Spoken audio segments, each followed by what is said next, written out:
Hi friends, నేనైతే సబ్బియంతో పాయసం చేస్తున్నానండి. ఓ litre నీళ్ళు కాంచుకొని బాగా మరిగిన తర్వాత ఇట్లా మరిగిన తర్వాత అండి నేనైతే సబ్బియం వస్తున్నాను. వచ్చిన తర్వాత బాగా ఒకసారి బాగా గిన్నెతో కలుపుకోవాలండి, అడుగంటకుండా. లైక్ చేయండి, షేర్ చేయండి ఫ్రెండ్స్. బాయ్. ఇదో ఫ్రెండ్స్, మళ్ళీ మూత పెట్టుకోవాలి. సబ్బియం వేసిన తర్వాత బాగా ఉడికిన తర్వాత సబ్బియము నేనైతే యాలక్క వేసేది అదొకటి మిక్స్ అయింది. ఇట్లా బాగా అంతా బాగా ఉడికినిచ్చి పంటి కిందకి ఇది రకంగా ఉండాలండి. ఆ గుడ్లు ఉంటే బాగుంటుంది. కేవలం మెత్తగా ఉడికించుకుంటే పంటి కింద పడదు, ఏం తిన్నట్లా ఉండదు.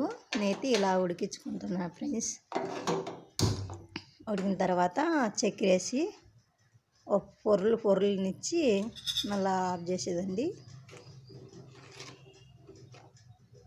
ఇదంతా అట్లా కలిపి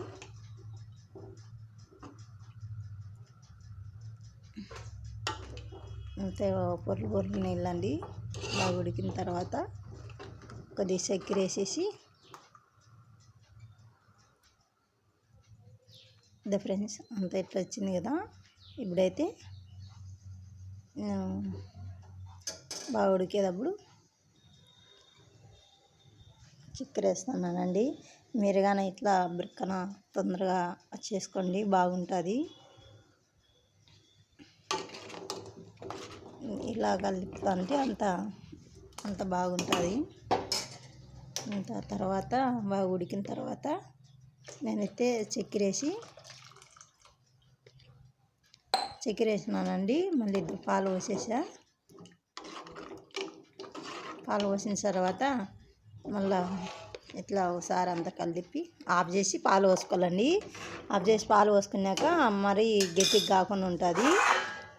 లేదా అట్లే పోసినామంటే కేవలం గట్టిగా అవుతుంది. దేని చేపన్నా బాగా ఉంటుందండి ఫ్రెండ్స్.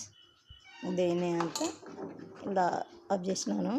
గ్యాస్ ఆఫ్ చేసి కొబ్బరి వేస్తున్నానండి. పచ్చి కొబ్బరి వేసి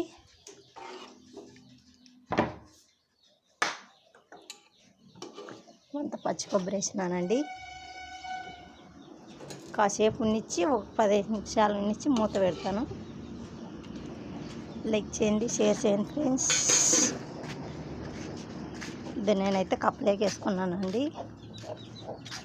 కప్పులో నేనైతే తింటాను.